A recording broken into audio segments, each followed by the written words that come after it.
आज केलं आहे घेवडीची भाजी. घेवडी आणलात ना ती ताबडतोब त्याच दिवशी करायची. फ्रिजात ठेवलास आणि बावली की त्याची चव जाता. ती अशी व्यवस्थित नीट करून घ्यायची. ही काळजीपूर्वक करूची लागतं. सगळी उभी घेतलं, अशी उभीच्या उभी फाटलं आणि बारीक चिरून घेतलं. असे तुकडे करून धागे काढलास तरी चालता, पण ही कोवळी होती म्हणून आडळ्यात चिरून घेतलं. स्वच्छ धुतलं. त्याच्यानंतर एक लोखंडी तवो घेतलं, त्याच्यात घातलं तेल, बारीक चिरून कांदो परतून झाल्यावर टोमॅटो.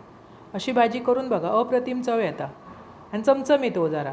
वरसून घातलं आहे हळद, लाल तिखट, साधी आणि सोपी पण चवीची लागतं. वरसून घातलं आहे घेवडी, त्याच्यातले गर काढून बाजूक ते स्वच्छ धुवून घातलं आहे. बारीक चिरून बटाटो सगळा व्यवस्थित मिक्स केलात की मीठ घालायचं आणि किंचितसो गूळ घाला, म्हणजे चव भारी येतं. आणि वाफेर शिजवायची, एका पाणी घालूची अजिबात गरज नाही.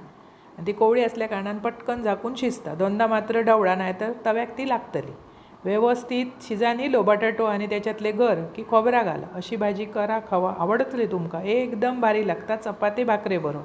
आणि आवडल्या चॅनल सबस्क्राईब करा.